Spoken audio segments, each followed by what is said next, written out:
I'm going to show you how to remove and replace the rear parcel shelf on an MG HS.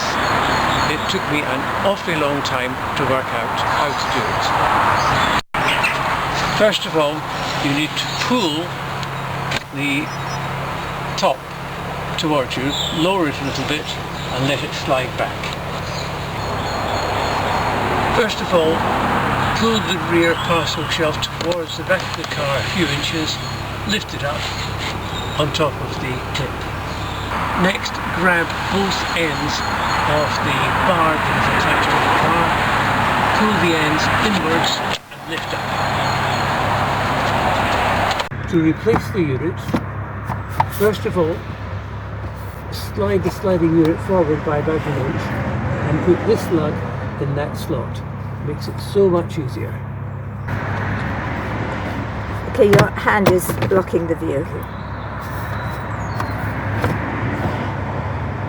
Move the lug into the slot, depress the spring with its side and put that into its proper position.